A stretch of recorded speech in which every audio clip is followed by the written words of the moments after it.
Cardinals Corner from Arizona Sports. Cardinals Corner from Arizona Sports with Tyler Drake and Lauren Koval.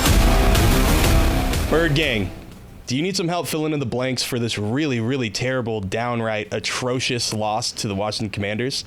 Let me give you some words. Yuck, gross, atrocious, horrendous, embarrassing. You can really use any of those to talk about a 42-14 loss to the Washington Commanders. I'm Tyler Drake. That's Lauren Koval. This is Cardinals Corner. We're here after the Arizona Cardinals, yes, like I said, fell flat, really flat against the Commanders. So, Lauren, I'm going to tell you right now, there is not a lot of positives in this one. No. As JG said himself. No, and normally we start, like, even on a loss, we'll be like, okay, well, what were some positives that we took away? Or we just start with how you doing. Yeah, I don't that's think we can true. start with how we can do No, today. let's, you know what? No. Screw the niceties. Let's jump right on into this. Any positives I took away from this? None. None. Not the fact that the Cardinals made them punt once. No. Got an interception. No. Scored twice. No. Yeah, I'm about right there, too. That was bad. Okay, so no positives. Obviously, JG talked. I asked that specific question. JG, any positives? Because when you lose that bad, if there's anything, I'm very surprised. It's very interested. And he said, outside of those 4 instances, nothing. Absolutely nothing. Well, I don't know what else you would highlight. You can't. Nothing. He said, really, the only positive that could come out of this is how we respond, is how we look at the tape, the aftermath of it all. But before we get into that part of everything, let's just pick one side of the football that you were more embarrassed by today. Por qué no los dos? Let's go with both. No, but if I had to pick one, I'm going defense. Okay. More embarrassed by the defense. Okay. The Commanders came right on out and scored right away, matching the Cardinals. And it seemed like that shootout that we kind of projected it would be. I mean, you had a really high scoring game mapped out. I did. I don't mean to expose you like that. It was almost the same amount of points total. Yes. If you added it all together, you're over under very close. That's sadly not what happened, though, because looking at the beginning of the game, I was kind of excited of who's going to sling the ball a little bit more, who's going to make it happen. And by about the third possession in the game, I went, I'm not so sure that's what it's going to be. So for me, more embarrassing was the defense in this one. 100%. That was a very great answer there. Defensively, they gave up 449 total yards. That's 29 first downs. That is a 9 for 12 third down conversion rate of 75%. Rushing, 216 yards, 37 plays. 5.8 yards per carry. They didn't even have Eckler. Brian Robinson's, great. 101 yards on 21 carries and a touchdown. Jaden Daniels threw for 233 yards, 26 of 30 throwing, 86.7%. That's what I think the main focus is right there, is his completion rate. That percentage is insane. At one point, he was 26 of 28. Yeah. After coming off of the Monday night where he, I think, had 3 incompletions. He's just keeping pace, and the Cardinals knew what to expect. The Commanders were on short rest, and they did absolutely nothing about that. Also, the third down conversion rate stands out as being something that is a glaring problem, because their third downs weren't always third and short. No. Sometimes they were 3rd and 9, and they rattled it off no problem. Yeah, there was just too many chunk plays, too many open people down the field. Daniels had too much time to work with. He wasn't sacked once. I felt like there was zero pressure throughout the game, top to bottom. I just felt like that was failing there. And then you add on who's calling the plays. Old Kliff Kingsbury, who doesn't have the best record at State Farm Stadium, but you know what he is now? 1-0 as a non-Cardinal. And a game ball winner. And let me tell you, he was pretty amped. That is more emotion than I've seen from Kliff in that post-game game ball video than I'd seen it a lot throughout his tenure. And let me add one more thing. That third touchdown they scored, he was pretty jacked for that one. You had sent out a tweet. Yeah, he basically came out a little farther than I had normally seen him come out, kind of walked his way down the sideline, and for some reason was just looking at that Cardinal sideline the whole way down and adding a little strut to his step. Like he came in and it looked like the Kliff of beginning of 2021. But it's not just that. Like the offense being that successful. You got Jane Daniels, mobile quarterback, doing his thing. Kliff put in some more. He's more traditional now. You can tell that he didn't just take what he had here, move it over there. Different pieces, obviously, different, just a whole different system now. But you can tell he's tweaked things. It's not that, all right, let's throw it 5 yards behind the line of scrimmage and see what happens. You want to know who I thought was doing that a little more than I expected them to do? Kyler Murray. Drew Petzing, yeah. Yeah. Like, I felt like it was almost like the Cardinals were paying homage to Kliff by throwing it backwards. What I did think was interesting, to backtrack just a little bit, is in the game ball video posted on the Commanders' social media, the team is so excited for Kliff. Amped. Like, beyond excited. I'd never seen a Cardinals locker room run by Kliff that excited ever. I realize he's not the head coach. Yeah. I realize, that's Dan Quinn. He's got it figured out over there, apparently. It seems so, at least. But those players rallied around Kliff like no other. And part of the reason that I think Jaden and Kliff were so successful today is exactly the opposite reason that the Cardinals were so successful against the Rams. It's the pressure. The Cardinals applied pressure in that Rams game. They were getting at Stafford. They were forcing him to make plays so that it didn't matter if the coverage was a little off or you were giving the opposing wide receivers a little bit of space, because you were still forcing Stafford to do his reads quicker than he wanted to get the ball out quicker than he wanted, and if he held on to it, he got sacked. Yep. The Cardinals showed none of that today, so you were asking them to defend these wide receivers for the Commanders and running backs in slant routes for more than 2.5 seconds. Yeah, that just... And I think we also have to take into account the Rams O-line was banged up. I think this was our kind of realization of, against a offensive line that's put together, that's played with each other, that doesn't have a bunch of missing pieces, this could be what's going to happen. There's not going to be that pressure. There's not going to be those opportunities. Like, obviously, Garrett Williams getting that interception, that was the highlight of the defense. Them being able to knock off the turnover streak that Washington had going into the game of not having any, and forcing them to punt and just ending their scoring drives, like their consecutive streak. I think they had 16 until they ended it. It was something ridiculous like that, yes. Those are huge. That was huge. But the fact that they couldn't jump and use that, and I'm going to say it, momentum to come back and make this a close game is just eye-opening. No, and they never looked like they had it. And it's the first game in a while that I can remember where I've actively gone, not so sure about this, Drew. I'm not so sure about these play calls. And I'm not sure how engaged everybody else is in like buying into this in a way that Kyler didn't run the ball. I saw him run the ball once, and it was a scramble. One run, 3 yards. And it wasn't a designed QB run for him. In the way that the Commanders are using Jaden Daniels and letting him use his legs, the Cardinals aren't doing with Kyler Murray. And they're very similar runners. I give the edge to Jaden, but I do think that Kyler's a great runner in his own way. And the Cardinals aren't allowing him to do that. Also, Kyler, for the first time in a while, I thought, was actively throwing into wide receivers in double coverage and forcing it and just going, all right, figure it out. Let's see if you can do it. I'm specifically thinking of that Michael Wilson interception. Like when he's throwing it to him, it comes off or the fumble. Yes.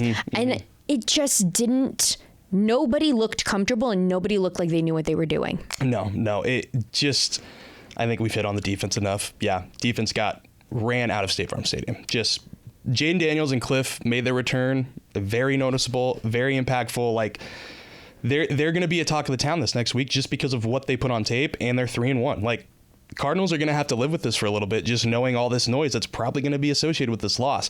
But offensively, it just wasn't there. It just wasn't. There was too many drops from wide receivers.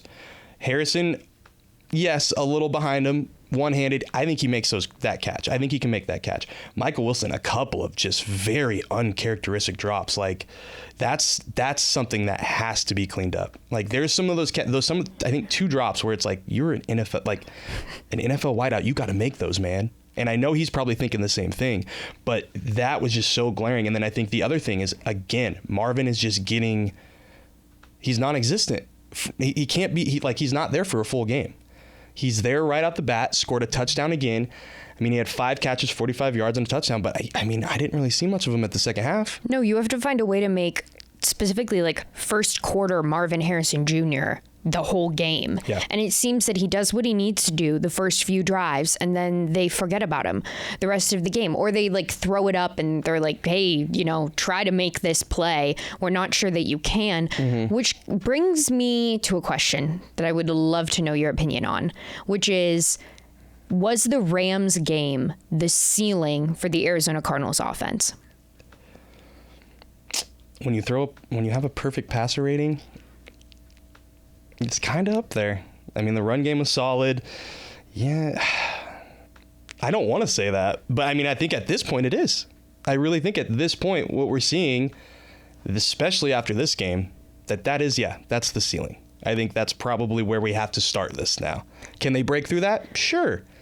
But are they who do they have next up? That's going to be tough. Like, Niners are tough, even without half their people. Exactly. So do you see the Cardinals ever getting back to where they were with the Rams? I realize this is a huge hypothetical, but do you? Gannon doesn't like hypotheticals. Oh, I know. He made that very clear this week. The last couple weeks. But I love a good hypothetical. Okay. I think that they could turn it around and have a couple of those games, but it's just where's it going to come from? Is it going to be against the Rams again?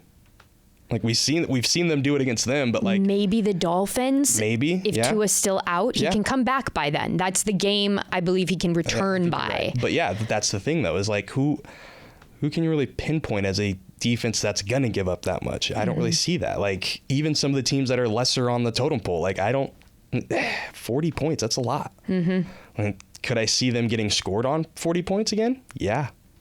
And that's on the defense. And here's the thing, I've said it a lot that I think people can step up and take roles and be those factors of like, hey, we're not paying guys, but this guy can step up.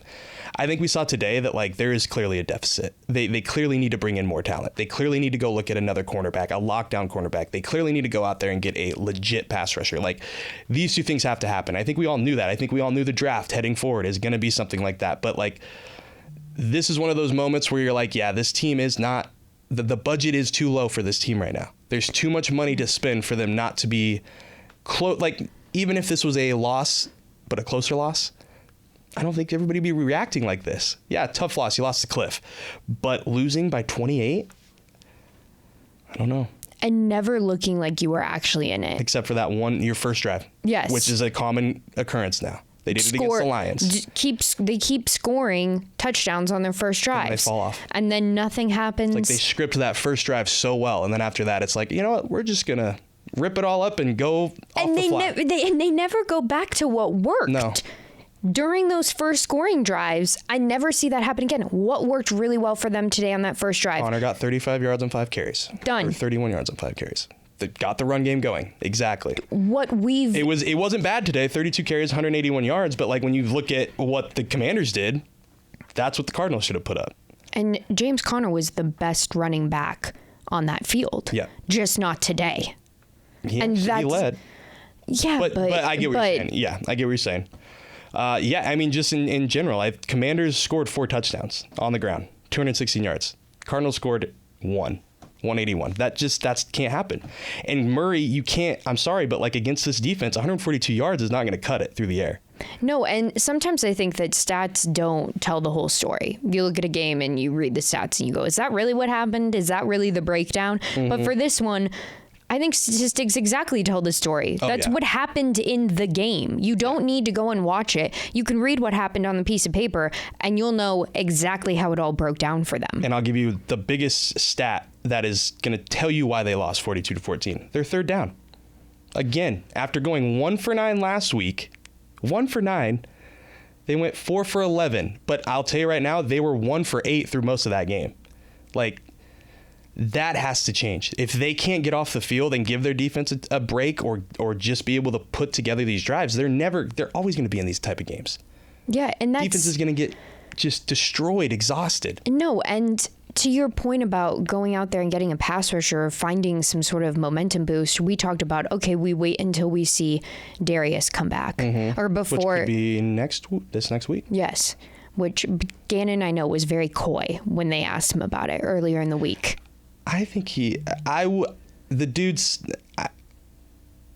would be shocked if he missed multiple more weeks. Like, I just personally, I think that.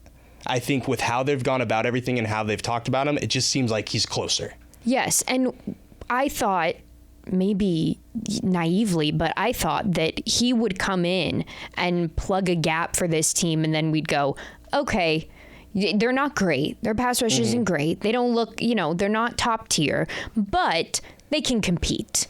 Yeah. They're not going to lose games. They're not going to win games. They'll make it happen, though. No.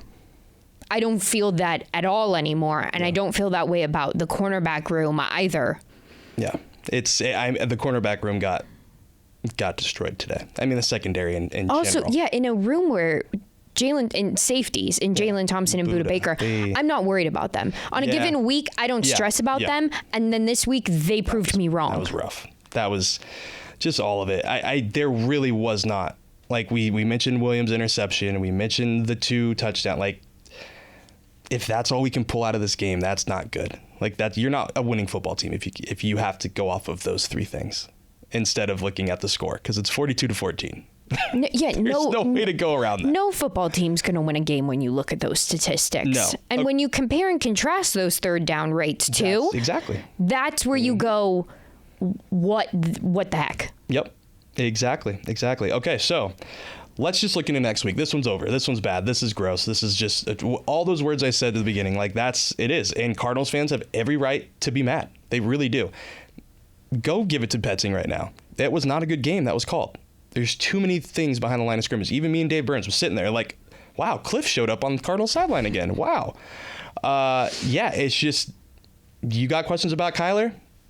Throw them out there. Like, I think however anybody wants to go talk about this loss and have their opinions on this, they're right for them. Just because it's just, this is that loss that of all the games, of all the teams, you do it against Kliff and Jaden.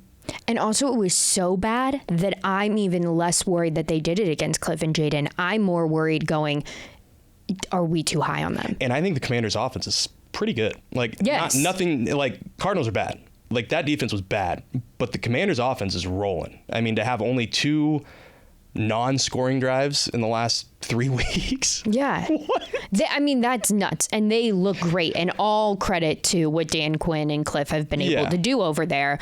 But also my concerns now go, is this now what we're going to sit and talk about? Because it felt like this is the kind of game that we moved on from. At the end of last season, we were like, we're not going to have to suffer through these anymore. Yep. And now I go, are we?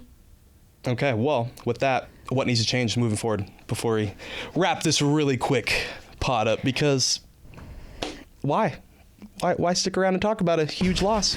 No, yeah. There's not many ways to cut it. No positives. It would just basically be a rant session. So tell me one thing that needs to happen next week for them to at least be competitive against the Niners. I'm not even going to say beat the Niners, because you've got to show a lot after you lost like that. Successful chunk plays. I think that a slant route off to James Conner as he comes out of backfield, if Kyler needs to get rid of it, a 8-yard play, maybe not even for a first down, to Marvin Harrison Jr., a 12-yard pass to the middle of the field to Trey McBride if he's back next week. That was a big loss too. That was a big loss, but it was a more impactful loss than I thought it was going to be, because you have the wide receivers to cover for him. So you don't have to worry as much about like getting the ball down the field, because I had more faith in Greg Dortch, Michael Wilson, and Mark. Thank you, to step up and make it happen. Yep. I was more worried about his blocking, like there being too much pressure on Kyler and his pocket collapsing, and that was a concern. But the fact that one player went down for you on offense and he created that big of a 4 sacks on Kyler today. Yeah, exactly. Created that big of an issue. That's a glaring problem to me. So I think you need to go back to basics. This felt like a loss where you need to channel everything that makes this Cardinals team successful. The run game, and if you need to build Kyler's confidence, dare I say, like back up and, make him feel like he can do what he needs to. 8-yard plays, 12-yard plays. Like, I'm not going to be mad if it's the most boring game next week against the Niners. As long as it's moving the chains. Exactly. Yeah, for me, it's improve on that third down. And whether that's setting yourself up for third and manageable, or just calling something better. I mean, it really, I think, comes down to that. When you miss that many times on those conversions, like, focus on really nailing that down. And there's a lot of ways to do it. We'll have to see if that can get fixed next week, but that's where it's got to start. They've got to be able to stay on the field. They can't have this defense being exhausted and already behind the 8 ball when they already are behind the 8 ball. So that's, for me, you've got to improve those late down situations for sure. All right. Anything else you got? This might be the last podcast. I know we keep saying it. You're right. We keep teasing your impending paternity leave. Yeah, exactly. It's going to come eventually. It'll happen. Who knows? Maybe it'll happen this week during the tonight. I was going to say this week before the preview pod, Sunday heading into the Niners game. Who knows? Anything else I have to add? Yes, I think there is a huge difference in between a 2-2 team and a 1-3 team. To me, it's like 5-8 in basketball. You're down 5 points. That feels manageable. You're down 8. Somehow that doesn't feel nearly as manageable, but it's still one possession. And being 1-3, and you just went 1-2 at home. You had 3 straight home games, and now you got to go hop on the road, and you got to play against the Niners there, and now Green Bay. We knew the front half of the schedule was going to be tough, and now I'm more worried about this front half than I was before. Yeah, I agree, because this is the one we both said they had to win. They should be sitting 2-3 right now, or 2-2. 2-2 right now. You're jumping Not ahead. Not good mathing. But yes, I agree with you. Yeah, that was a great comparison. I liked the basketball reference for sure, because that's exactly how it's kind of looks right now. Yeah. But yeah, with that, we will turn it back over to you guys. Thanks for stopping by. And like Lauren said, be sure to keep it locked here as we will bring you a preview pod. Maybe it's not me. Maybe it's Lauren and somebody else. Who knows? That's the suspense and the surprise. So you definitely want to tune in. We'll have that later in the week. And as always, we will be back to recap the game, which again, maybe I'm here, maybe I'm not. But until then, make sure you keep it locked on Arizona Sports app, 98.7 ArizonaSports.com. We'll give you all the coverage surrounding the Cardinals and all the other teams. D-backs right in there in that wild card race. So really be sure to tune in there. Follow me on all the social medias at TDrake for Sports. You can follow Lauren at Koval_Lauren. Follow the show at AZ Cards Corner. And yes, terrible, terrible loss. Really bad, sour taste in your mouth. But go get some water, refresh, and get ready for the Niners, because who knows? Maybe we'll see something special. We'll see you guys later.